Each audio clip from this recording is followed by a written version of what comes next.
Hello, hi, welcome to our channel. Story సాగర సమీరం. కథలోకి వెళ్ళిపోదాం. సమీర వెళ్ళగానే ఆర్యన్ నీరసంగా బెడ్ మీద కూలిపడతాడు. సమీర్ రూమ్లోకి వెళ్ళి కూర్చోగానే కాసేపటికి కిందకు పిలుస్తారు. అక్కడ పెద్ద డైనింగ్ టేబుల్, దాని దగ్గర విజయేంద్ర గారు కూర్చుంటే వెనకల మంజుల నిలబడి ఉంది. ప్రభాకర్ వెనుక కవిత, దిలీప్ వెనుక నీలిమ, ఇంకా సిరి, సంజు, నానమ్మ, హర్ష, సిద్ధు అక్కడే కూర్చునున్నారు.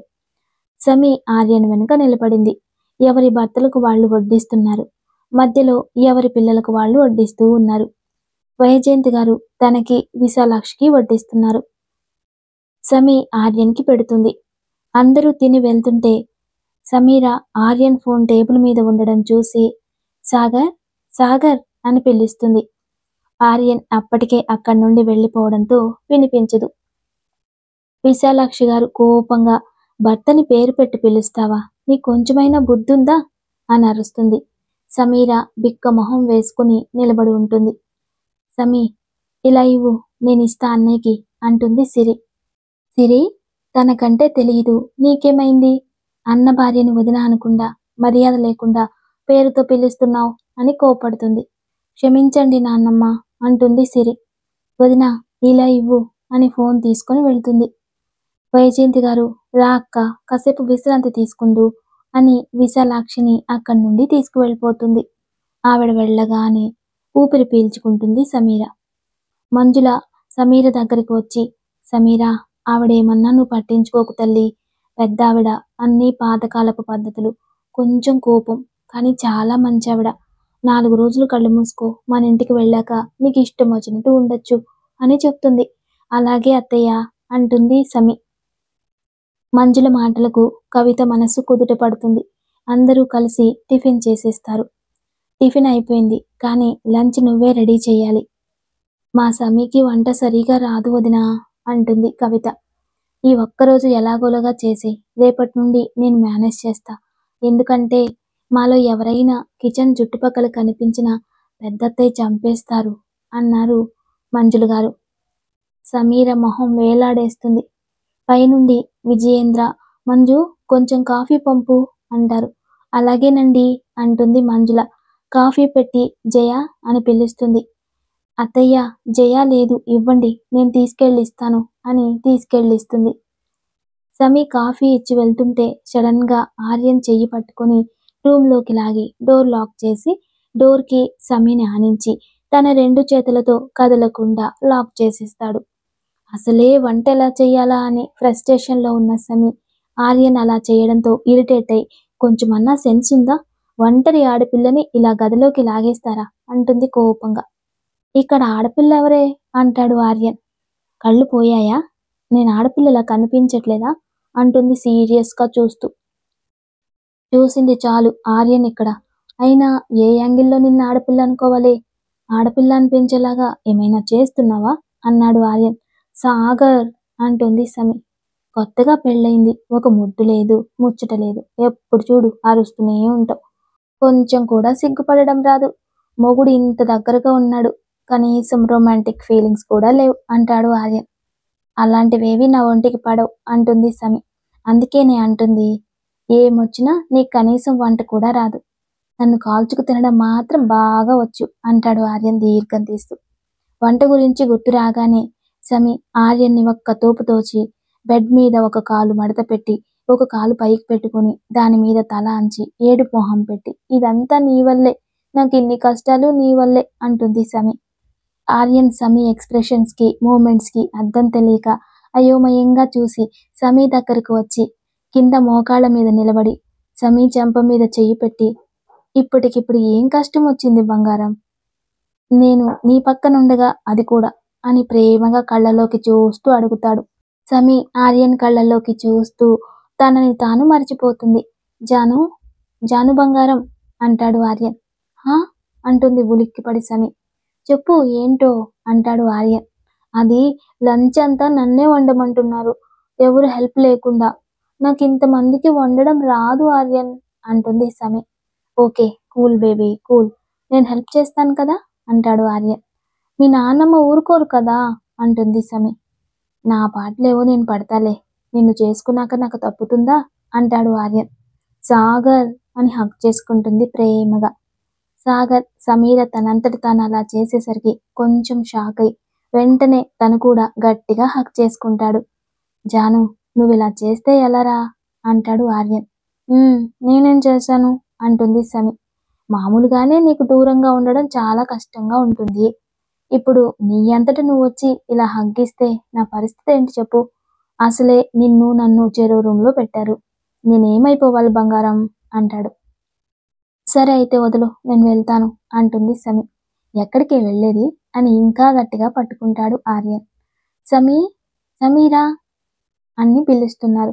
అత్తయ్య పిలుస్తుంది అని ఆర్యన్ని విడిపించుకొని డోర్ తీసుకొని వెళ్ళిపోతుంది. ఆర్యన్ నవ్వుకుంటూ ఎలా ఇంట్లో వాళ్ళని బయటికి పంపాలా అని ఆలోచిస్తూ ఉంటాడు. సమీ హడావిడిగా వెళ్ళడం చూసి హర్ష, ఇదేంటి మనమంతా ఇక్కడ ఉంటే ఎక్కడికో వెళ్తుంది అంటాడు వాటర్ తాగుతూ. వంట చేయడానికి, ఈరోజు వంటంతా సమీ ఒక్కటే చెయ్యాలట అంటుంది సిరి. కంగారుగా ఒక్కసారే తాగే వాటర్ బయటికి స్లిప్ చేసేస్తాడు హర్ష. ఏమైంది అంటాడు సిద్ధు. మా సమీకి వంట రాదు, ఇప్పుడు ఎలా? అయినా ఇంతమందికి అదొక్కటే ఎలా చేస్తుంది పాపం అంటాడు హర్ష. తప్పదు, ఎవరూ తనకు హెల్ప్ చేయకూడదు, మా పెద్దనానమ్మ చూస్తే అంతే ఇక అంటారు వాళ్ళు. వామ్మో, ఇప్పుడేం చెయ్యాలి, మా సమీని ఎలా బయటపడేయాలి అని ఆలోచిస్తుంటాడు హర్ష. ఏయా, ఏమేం చెయ్యాలి అని అడుగుతుంది సమీ. అమ్మా, పప్పు నానబెట్టాను, గారెలు ఉండాలి, పరమాన్నం, పప్పు, చారు, ఒక వేపుడు, పచ్చడి, 2 కూరలు చాలమ్మా అంటుంది జయ. చాలా అంటుంది సమీ నోరు తెరిచి. ఆ లిస్టు వింటేనే సమ్మీకి దిమ్మ తిరిగిపోయింది. జయ ఏరెక్కడుందో అన్ని చూయిస్తూ ఉంటుంది. జయ, గ్రైండర్, మిక్సీ ఎక్కడున్నాయి అని అడుగుతుంది సమీ. అవేమీ ఇక్కడ ఉండవమ్మా, పెద్దమ్మగారు అన్నిటికీ రోలే వాడతారు అని వెళ్ళిపోతుంది జయ. సమీకి పిచ్చి పీక్స్కు వెళ్ళిపోతుంది. ఆర్యన్ కిందికి వస్తాడు. వచ్చేసరికి సీనియర్స్ అందరూ హాల్లో కూర్చొని ఉంటారు. కొంచెం పక్కగా పిల్ల బ్యాచ్ ఉంటారు.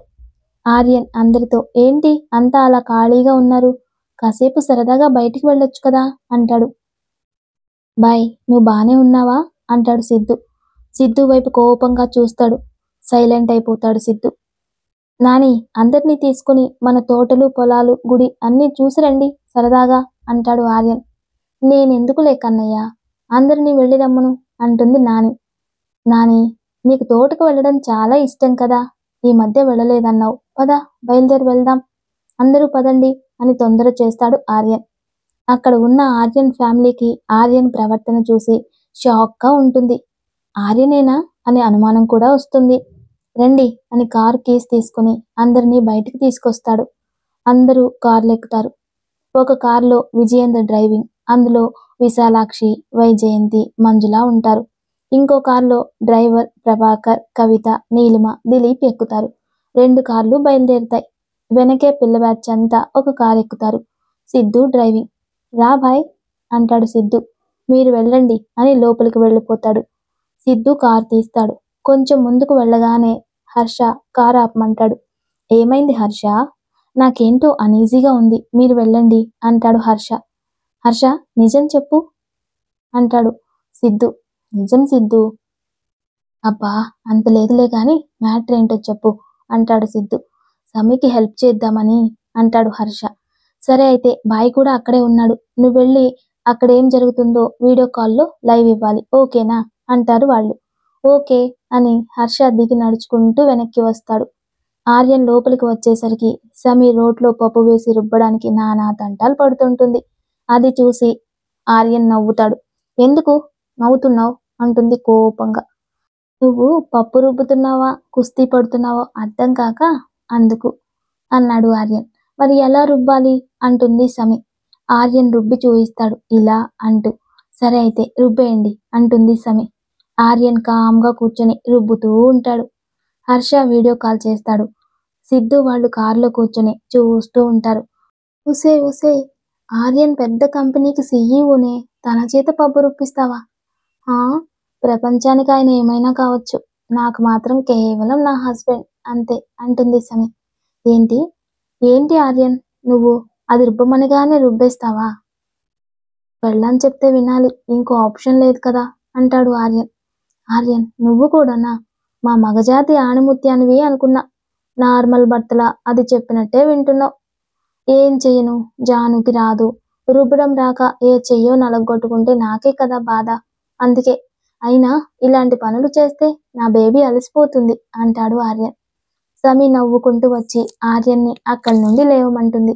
పర్లేదులే జాను బంగారం, నేను చేస్తాను అంటాడు ఆర్యన్. మీరుండండి, ఇందాకటి నుండి తెగ డైలాగులు చెప్తున్నాడు, వీడు రుబ్బుతాడు అని హర్షని లాక్కొచ్చి అక్కడ కూర్చోబెడుతుంది సమీ. ఓసే రాక్షసి, నీకు హెల్ప్ చేద్దామని వచ్చినందుకు నాకు బాగా అయ్యిందే అంటాడు హర్ష. నోరు మూసుకొని రుబ్బరా అంటుంది సమీ. మీరు రండి అని ఆర్యన్ని తీసుకొని కిచెన్లోకి వెళ్తుంది. ఇదంతా లైవ్ చూసిన సంజు, సిరి, సిద్ధు ఆశ్చర్యంగా నోర్లు తెరుచుకొని అలాగే చూస్తూ ఉంటారు. ఏంటో నాకు ఈరోజు షాకుల మీద షాకులు తగులుతున్నాయి నిజంగా. ఆర్యన్ బావేనా అంటుంది సంజు. అవును సంజు, నాకు అలాగే ఉంది. ఆర్యన్ అన్నయ్య మన మీద ఎంత ప్రేమ ఉన్నా ఎంత రిజర్వ్డ్గా మాట్లాడతాడు. అలాంటి మా అన్నయ్య పిండి రుబ్బుతున్నాడా అంటుంది సిరి. సిరి, ఇదేం చూసావు? వదిన మొదటిసారి రోడ్డు మీద కనిపించినప్పుడు అన్నయ్య రోడ్డు మీద పిచ్చివాళ్ళ వెతికాడు తెలుసా. నేనైతే నిజంగా షాక్ అయిపోయా అన్నాడు సిద్ధు. మరీ బావ అంత ప్రేమించాడా అంటుంది సంజు. ఆహా, వదిన అన్నయ్యకి పంచ ప్రాణాలు. మీకు అన్నయ్య గురించి తక్కువ తెలుసు. అసలు అన్నయ్య డీల్స్ ఎంత ఎరోగెంట్గా హ్యాండిల్ చేస్తాడో తెలుసా. అందుకే డాడ్ మ్యాక్స్ అన్నయ్యని పంపడు. అన్నయ్య డీల్కి వెళ్ళాడు అంటే వాడి పుట్టు పూర్వోత్తరాలన్నీ తేల్చుకుని వెళ్ళి మరీ ఫినిష్ చేస్తాడు. బిజినెస్ ఫీల్డ్లో సాగర్ ఆర్యన్ పేరు వింటేనే వణికిపోతారు. అన్నయ్య ఒక్క చూపుకే గడగడలాడిపోతారు. అలాంటి అన్నయ్య వదిన స్లీపింగ్ పిల్స్ మింగినప్పుడు దారంతా కార్లో ఏడుస్తూనే ఉన్నాడు. వదిన కళ్ళు తెరిచేదాకా కనీసం మంచినీళ్ళు కూడా తాగలేదు. అప్పుడే నాకు అర్థమైంది వదిన అన్నయ్యకి ఎంత ఇంపార్టెంటో. కేవలం తన ముందు మాత్రమే ఇలా ఉంటాడు, ఇంకెవరికీ ఆ ఛాన్స్ లేదు అన్నాడు సిద్ధు. దేవుడి దయ వల్ల వాళ్ళిద్దరూ ఎప్పుడూ కలిసి ఉండాలి. సరే పద అన్నయ్య, కార్తీ అంటుంది సిరి. ఆర్యన్ కూరగాయలు కట్ చేస్తుంటే సమీర మిగతా పనులు చేస్తుంది. హర్ష పిండి తీసుకుని వస్తాడు. హర్ష, నువ్వు వెళ్ళు, ఇంకా నేను చూసుకుంటాం. హర్ష వెళ్ళిపోతాడు. సమీకి యూట్యూబ్లో చూసి ఎలా చేయాలో ఆర్యన్ చెప్తే టకటకా చేసేస్తుంది. ఉప్పు కారం ఆర్యన్కి చూపించి అడ్జస్ట్ చేస్తుంది. పచ్చడి రోట్లో నూరుతుంటే ఒక సైడ్ నుండి సమీ నడుము కనిపిస్తుంటే ఆర్యన్ కన్నా ఆర్పకుండా చూస్తూ ఉంటాడు. ఆ చూపులు సమీరని గుచ్చుతుంటే, సాగర్ ప్లీజ్ అలా చూడకు, నాకు సిగ్గేస్తుంది, ఏదోలా ఉంది అంటుంది సమీ. అవునా, ఎలా ఉంది అంటాడు ఆర్యన్. పని చేసుకునేవు ప్లీజ్ అంటుంది సమీ. అలా ఇద్దరూ కలిసి వంట చేసేసి మొత్తం సర్వింగ్ బౌల్స్లో పెట్టి డైనింగ్ టేబుల్పై పెడతారు. జాను, ఫ్రెష్ అయ్యి రాయిక, నేను కూడా కొంచెం ఫ్రెష్ అవుతా అంటాడు ఆర్యన్. ఇద్దరు ఫ్రెష్ అయ్యి వచ్చేసరికి అందరూ తిరిగి వస్తారు. వదిన, లంచ్ రెడీనా? బాగా ఆకలేస్తుంది. రెడీ సిరి, రండి వడ్డిస్తాను అంటుంది సమీ. ఫ్యామిలీ అంతా కలిసి భోజనానికి కూర్చుంటారు. తింటూ చాలా బాగున్నాయి అని మెచ్చుకుంటారు. హర్ష, సమీర ఫ్యామిలీ అయితే సమీర ఇంత బాగా వండిందా అని ఆశ్చర్యపోతారు. అందరూ వంటలు మెచ్చుకోవడంతో సమీర హ్యాపీ ఫీల్ అవుతుంది. ఆ రోజంతా పనే సరిపోతుంది సమీకి. సాయంత్రం కూడా తనే వంట చేసి అందరికీ పెడుతుంది. అందరూ తిన్నాక బయట లాన్లో కూర్చుని కబుర్లు మొదలు పెడతారు. కవిత సమీ వంక ప్రేమగా చూస్తుంటుంది. ఏంటి మమ్మీ అలా చూస్తున్నావు అంటుంది సమీ. నువ్వు నా సమీరావేనా అని అంటుంది కవిత. మమ్మీ అంటుంది చిరుకోపంగా. నిజంగా సమీ, ఇంట్లో ఇటు పుల్ల తీసి అటు పెట్టేదానివే కాదు, ఇంత చక్కగా వంట చేసి అందరికీ అన్నీ అమర్చడం కానీ చూస్తే చాలా సంతోషంగా, అందరూ మెచ్చుకుంటుంటే గర్వంగా కూడా ఉంది అని కొంచెం ఎమోషనల్ అవుతుంది కవిత. మమ్మీ అంటూ హక్ చేసుకొని, ఇదంతా ఇంట్లో నువ్వు చేసేదే, చూసి నేర్చుకున్నదే కదా, నువ్వు ఇంట్లో అందరికీ విసుగు లేకుండా చేసేదానివి కదా అని ఒళ్ళో తల పెట్టుకొని పడుకుంటుంది సమీ. సరే, చాలా టైం అయింది, పదండి అందరూ అని ఎవరి రూమ్లోకి వాళ్ళు వెళ్ళి పడుకుంటారు. ఆర్యన్ ఎంతసేపు మంచం మీద దొల్లినా నిద్ర పట్టదు. సమీర పొద్దుటి నుండి పని వల్ల అలసిపోయి తలుపు కూడా లాక్ చేసుకోకుండా బెడ్ మీద పడి నిద్రపోతుంది. ఆర్యన్ అందరూ పడుకోవడం చూసి సైలెంట్గా సమీ గదిలోకి వెళ్ళి లాక్ చేసేస్తాడు. ఆదమరిచి నిద్రపోతున్న సమీని అపురూపంగా చూసుకుంటూ సమీని గట్టిగా హక్ చేసుకొని అలాగే పడుకుంటాడు. మధ్యరాత్రిలో మెలకువ వచ్చి చూసేసరికి ఆర్యన్ సమీని గట్టిగా హత్తుకొని పడుకుని ఉంటాడు. సమీర కంగారుగా ఆర్యన్ని లేపుతుంది. ఆర్యన్ సమీని వదలకుండా కళ్ళు తెరిచి, ఏంటి జాను బంగారం అంటాడు. సాగర్, నువ్వేంటి ఇక్కడ? ఎవరైనా చూస్తే నీ రూమ్కి వెళ్ళు అంటుంది. మెంటల్, ఈ టైంలో ఎవరొస్తారే? నాకు ఒక్కడికే నిద్ర రావట్లేదు, పొద్దుటే వెళ్తాలే, నాకు బాగా నిద్ర వస్తుంది, పడుకో అంటాడు. సమీ చేసేదేం లేక సైలెంట్గా పడుకుంటుంది. పొద్దుటే నిద్ర లేచి ఎవరూ చూడకుండా రూమ్లోకి వెళ్ళి రెడీ అయి పూజ దగ్గరికి వస్తాడు ఆర్యన్. సమీ కూడా ఎవరూ చూడలేదు అని ఊపిరి పీల్చుకుంటుంది. టిఫిన్ అయ్యాక ఆర్యన్ బాల్కనీలో కూర్చొని ల్యాప్టాప్లో వర్క్ చేసుకుంటూ ఉంటాడు. అప్పుడే అక్కడికి వచ్చిన విజయేంద్ర ఆర్యన్ అని కోపంగా అరుస్తాడు. ఆయన అరుపుకి అందరూ అక్కడికి వస్తారు. ఆర్యన్ లేచి నిలబడతాడు. డాడ్, ఏమైంది? ఎందుకింత కోపంగా ఉన్నారు అని అడుగుతాడు సిద్ధు. అక్కడ కూర్చున్నాడుగా నీ అన్న, వాణ్ణడుగు చెప్తాడు. టెన్షన్ పెట్టకుండా చెప్పు డాడ్. అన్నయ్య చెప్పడు కానీ బిజినెస్ పేపర్ తీసి సిద్ధుకు చూపిస్తాడు. అందులో సూరజ్ మిశ్రా కంపెనీ పతనం, సూరజ్ అరెస్ట్కి రంగం సిద్ధం అని ఉంటుంది. అది చదివి సిద్ధు హ్యాపీగా ఆర్యన్ని హక్ చేసుకుని, boy, you did a great job అంటాడు. రేయ్ సిద్ధు, అసలు నిన్ను అనాలిరా. వాడు తా అంటే నువ్వు తందనా అంటావు. మీరిద్దరూ నన్ను టెన్షన్ పెట్టడానికే పుట్టారురా. డాడ్, బాయ్ ఉండగా నీకెందుకు ఈ టెన్షన్? మేము చూసుకుంటాం కదా అంటాడు సిద్ధు. ఆర్యన్ ఆ సూరజ్ మామూలుడు కాదు, ఇదంతా నీ వల్లే అని తెలిస్తే అస్సలు వదిలిపెట్టడు. అసలు ఎందుకురా ఇలా చేశావు? బిజినెస్ వరల్డ్ మొత్తం షేక్ అయిపోతుంది న్యూస్తో. ఆర్యన్ అంటేనే భయపడి చేస్తున్నారు. అసలు నీకు తెలియకుండా ఉండాలనే నిన్ను ఆస్ట్రేలియా పంపా. ఎలా తెలిసింది? వద్దు ఆర్యన్, ఇదంతా వదిలే అంటాడు విజయేంద్ర. ఎలా వదిలేస్తాననుకున్నారు డాడ్? మీరేం చెప్పకపోతే తెలియదు అనుకుంటున్నారా? మిమ్మల్ని చీట్ చేసి ఇన్సల్ట్ చేస్తే ఎలా ఊరుకుంటాను చెప్పండి. అందుకే వాడంతు చూశాను.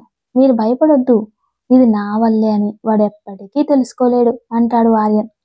వాడికి అండర్ వరల్డ్ లింకులున్నాయిరా. వాడికి ఏ లింకులున్నా సరే నా జోలికి కానీ నా వాళ్ళ జోలికి కానీ వస్తే వాడికి అదే ఈ భూమి మీద ఆఖరి రోజు అవుతుంది అని అక్కడి నుండి వెళ్ళిపోతాడు. ఆర్యన్ యాటిట్యూడ్ చూసి సమీకి, హర్షకి, వాళ్ళ ఫ్యామిలీస్కి ఫీజులు ఎగిరిపోతాయి. ఆర్యన్ వాళ్ళ ఫ్యామిలీకి అలవాటే కాబట్టి లైట్ తీసుకుంటారు. విజయ్, అమ్మా, పంతులు గారిని పిలిపించు, పిల్లలకి కార్యానికి ముహూర్తం పెట్టించాలి కదా. అలాగే అమ్మా, ఇప్పుడే పిలిపిస్తాను. సమీ ఆ మాటలు విని కొంచెం అసహనంగా మొహం పెట్టి అక్కడి నుండి వెళ్ళిపోతుంది. అది చూసి ఆర్యన్ సమీ వెనకే వెళ్తాడు. ఆర్యన్ వెళ్ళేసరికి సమీ గార్డెన్లో నిలబడి మొక్కల వైపు చూస్తూ ఉంటుంది. ఆర్యన్ వెనుక నుండి హక్ చేసుకుని, జాను బంగారం, ఏమైంది? అందరూ అక్కడ ఉంటే నువ్వు ఇలా వచ్చావేంటి అంటాడు. ఏం లేదు. ఏంటి బంగారం, నువ్వు ఇంత డల్గా ఉంటే ఎలా? అసలే మన ఫస్ట్ నైట్కి ముహూర్తం పెట్టేస్తున్నారు అంటాడు ఆర్యన్. సమీ ఆర్యన్ని విడిపించుకొని, ఇప్పుడు నాకు ఇదంతా ఇష్టం లేదు అంటుంది. ఇప్పుడు ఇష్టం లేదా, లేదా అసలు నేనంటేనే ఇష్టం లేదా అన్నాడు ఆర్యన్. సాగర్ సమీని తన వైపు తిప్పుకుని చెయ్యి పట్టుకుని, చెప్పు జాను ప్లీజ్, నేనంటే ఇష్టమా కాదా అన్నాడు ఆర్యన్. ఇష్టం కాదు, ప్రాణం. నిజానికి ఎప్పుడు జరిగిందో తెలీదు. నా మనసంతా నువ్వే నిండిపోయావు. నువ్వు లేకుండా ఊపిరి కూడా తీసుకోలేనంతగా నా మనసుని మాయ చేసావు. I love you so much అంటుంది సమీ. నీ నోటి నుండి ఈ మాటలు వింటుంటే నాకు ఎంత సంతోషంగా ఉందో మాటల్లో చెప్పలేను. I love you baby, I love you only till my last breath. మనసులో ఇంత ప్రేమ పెట్టుకుని మరెందుకే దూరంగా ఉండాలి అనుకుంటున్నావు అన్నాడు ఆర్యన్. అది మిమ్మల్ని చూస్తే లవర్లాగే అనిపిస్తారు, హస్బెండ్ అనే ఫీల్ రావట్లేదు. పెళ్ళి అంటే ఎంత తతంగం ఉంటుంది, ఎన్ని ఆచారాలు ఉంటాయి. అదేం లేకుండా జస్ట్ ఊరికే ఈ సూత్రాలు కడితే ఫీల్ ఎలా వస్తుంది చెప్పండి అంటుంది సమీ. పద అయితే, ఇప్పుడు ఇంకోసారి కట్టేస్తాను, ఈసారి వస్తుందేమో అంటాడు ఆర్యన్. నిన్ను ఒకసారి అలాగే చేశారు, మళ్ళీ అంతేనా అంటుంది కోపంగా. సరే, నీ బాధ నాకు అర్థమైంది బంగారం, అలానే చేద్దాం. ఇక్కడ నుండి వెళ్ళాక అందరితో మాట్లాడి మళ్ళీ పెళ్లి చేసుకుందాం. ఇప్పుడైతే ఫస్ట్ నైట్ చేసుకుందాం, సరేనా అంటాడు ఆర్యన్. అదేం కుదరదు, ఇవన్నీ వద్దని చెప్పేయండి అంటుంది సమీ. పర్లేదు, చెయ్యనివ్వే, లేకపోతే నాని ఇద్దరిని ఒక రూమ్లో ఉండనివ్వదు. నువ్వు పక్కన లేకపోతే నాకు నిద్ర పడ్డదు అంటాడు ఆర్యన్. సరే పదండి, మనం కనిపించలేదని అందరూ వెతుక్కుంటూ వచ్చినా వస్తారు అంటుంది సమి. సాయంత్రం డిన్నర్ అయిపోయాక మంజుల ఆర్యన్ రూమ్లోకి వస్తుంది. ఆర్యన్ సమీర కోసం కొన్న చైన్, నల్ల పూసలు అవన్నీ ఇవ్వు. ఎందుకమ్మా? రేపు పూజలో పెట్టి అవన్నీ సమీకి వెయ్యాలి కదరా. ఇవిగో అమ్మా అని తీసిస్తాడు. చాలా బాగున్నాయిరా డిజైన్స్. అబ్బో, మెట్టలు కూడా తెచ్చావా అన్నారు మంజుల. ఆర్యన్ నవ్వుతాడు. సరే పడుకో అని తను వెళ్ళిపోతుంది. ఆర్యన్ ఎప్పటిలా అందరూ పడుకోగానే సమీర్ రూమ్కి వెళ్ళి పడుకుంటాడు. పొద్దుటే పూజ అయిపోయిన తర్వాత అందరూ హడావుడిగా తిరుగుతూ ఉంటారు. ఏమైంది, ఎందుకంత హడావుడి అని అడుగుతుంది సమి. సమీరా, ఈరోజు గుళ్ళో మీ ఇద్దరి చేతుల మీదుగా కళ్యాణం చేయిస్తున్నాం. టైం అవుతుంది. నీ బట్టలు నీ రూమ్లో పెట్టాను, వెళ్ళి త్వరగా రెడీ అవ్వు. సరే అని వెళుతుంది సమి. సిద్ధు, హర్ష ఆర్యన్ని, సంజు, సిరి సమీని రెడీ చేస్తారు. ఏంటిది, నన్ను పెళ్లి కూతుర్లా రెడీ చేశారు? మా ఇంట్లో అంతే అని ఇంకో ప్రశ్న అడిగే ఛాన్స్ లేకుండా అక్కడి నుండి తీసుకెళ్లిపోతుంది. అందరూ కలిసి గుడికి వెళ్తారు. అక్కడ పెళ్లి ఏర్పాట్లు చూసి ఆర్యన్, సమీర షాక్ అయిపోతారు. ఏంటి ఇదంతా? మీ ఇద్దరికీ పెళ్లి చేయాలని అక్క ఈ ఏర్పాట్లు చేయించింది. Nani, thank you very much అంటాడు హత్తుకొని ఆర్యన్. ఆర్యన్కి మాత్రమే వినబడేటట్టు, నీకోసమే కన్నయ్య, నిన్ను తన భర్తగా అనుకుంటేనే కదా నాకు మునిమనవనిచ్చేది. అందుకే నువ్వింకా ఆ పని మీదుండు. ఖచ్చితంగా ఉంటా. లవ్ యూ నాని అంటాడు ఆర్యన్. సమీర, సంతోషమా? చాలా అమ్మమ్మగారు అంటుంది సమి. అమ్మ, టైం అవుతుంది. అమ్మాయి చేత గౌరీ పూజ, అబ్బాయి చేత వరపూజ ఒకేసారి చేయిస్తాం ఇద్దరం. అలాగే పంతులు గారు. అవైపోయాక తెరపట్టి ఇద్దరిని కూర్చోబెడతారు. ముహూర్తం టైంకి జీలకర్ర బెల్లం పెట్టేస్తారు. తర్వాత మధుపరకాలు కట్టించి తీసుకొచ్చేస్తారు. మంగళసూత్రధారణ చేయమంటే సంజు జడ ఎత్తి పట్టుకుంటే ఆర్యన్ సమీర మెడలో 3 ముళ్ళు వేసేస్తాడు. సమీరికి ఆనందంతో కళ్ళల్లో నీళ్లు తిరుగుతాయి. ఆర్యన్ సమీర వంక చూసి వద్దు అని సైగ చేస్తాడు. ఆర్యన్ చేత చైన్, నల్ల పూసలు కూడా మెడలో వేయిస్తారు. సమీ, నువ్వే ఎక్కువ పోయాలి అని ఎంకరేజ్ చేస్తారు. సంజు, హర్ష, సిద్ధు, సిరి ఆర్యన్ని ఎంకరేజ్ చేస్తారు. వాళ్ళ మాటలతో సరదాగా పోటాపోడి తలంబ్రాలు పోసేసుకుంటారు. బిందులో ఉంగరాలు వేస్తారు. ఫస్ట్ ఆర్యన్ తీస్తాడు. యా అని అరుస్తారు సిరి, సిద్ధు. సమీ, మన పరువు పోతుందే, ఇప్పుడు నువ్వే తీయాలి అంటాడు హర్ష. అవునక్క అంటుంది సంజు కూడా. పెద్దవాళ్ళందరూ నవ్వుతూ పిల్లల అల్లరిని ఎంజాయ్ చేస్తూ ఉంటారు. సమీ బిందెలో ఆర్యన్ చెయ్యి పట్టుకుని వేళ్లతో సుతారంగా చేతి మీద రాస్తుంది. ఆర్యన్ దెబ్బకి చేతిలో ఉన్న ఉంగరం వదిలేస్తాడు. సమీ ఆ రింగు తీస్తుంది. ఆర్యన్ సమీ చేసిన పనికి నవ్వుకుంటాడు. అన్నయ్య, ఏంటిది? ఫోన్లే అని వదిలేసా, ఈసారి వదలంలే అంటాడు ఆర్యన్. ఈసారి కూడా సమీ అలాగే చేస్తూ ఎవరూ చూడకుండా ఆర్యన్ తన వైపు చూసినప్పుడు కన్ను కొడుతుంది. ఆర్యన్ తేరుకునేసరికే రింగ్ తీసేసుకుంటుంది. అన్నయ్య అని సీరియస్గా అరుస్తారు సిద్ధు, సిరి. హర్ష, సంజు ఇద్దరూ ఎక్కిరిస్తారు సిద్ధుని, సిరిని. అన్నయ్య, ఇది అసలు ఎలా సాధ్యం? నువ్వు ఓడిపోవడం ఏంటి? సాగర్ ఆర్యన్ వర్మ ఓడిపోవడమా అంటుంది సిరి. హలో, సమీరా ఇక్కడ, మిస్సెస్ సమీరా ఆర్యన్ వర్మ. అంత తేలిక కాదని నాలుగు బయట పెట్టి వెక్కిరిస్తుంది. అన్నయ్య, జాను బంగారం అనగానే సమీర్ సైలెంట్ అవుతుంది. అది మా అన్నయ్య అంటే ఆ మాత్రం భయం ఉండాలి. బాబు, అమ్మాయికి మెట్టెలు తొడగండి. ఆర్యన్ నవ్వుతూ సమీ కాళ్లకు మెట్టెలు పెడతాడు. ఇక అరుంధతి నక్షత్రం చూయిస్తే అయిపోతుంది అని తీసుకెళ్తారు. బాబు, అమ్మాయికి చూయించండి. పంతులు గారు, పగలు నక్షత్రం కనపడదు కదండి అంటుంది సమి. అవును కదా, మరి ఎలా అంటారు మిగతా ఉన్న పిల్ల బ్యాచ్. బాబు, కనపడకపోయినా అదొక ఆచారం బాబు. కొన్ని రోజులు పోతే ఇద్దరికి పట్టపగలైన ఆకాశంలో చుక్కలు అన్నీ కనిపిస్తాయిలే అంటాడు పంతులు గారు. పంతులు గారి మాటలతో నవ్వులు విరబూస్తాయి అందరి మొహాల్లో. ఆర్యన్, సమీర అందరి దగ్గర ఆశీర్వాదం తీసుకుంటారు. తర్వాత అందరూ ఇంటికి వెళ్ళి భోజనాలు చేసి రెస్ట్ తీసుకుంటారు. ఈ సీన్తో ఈ పార్ట్ కంప్లీట్ అయిపోతుంది. Please like, share, subscribe. Love you all. Thank you.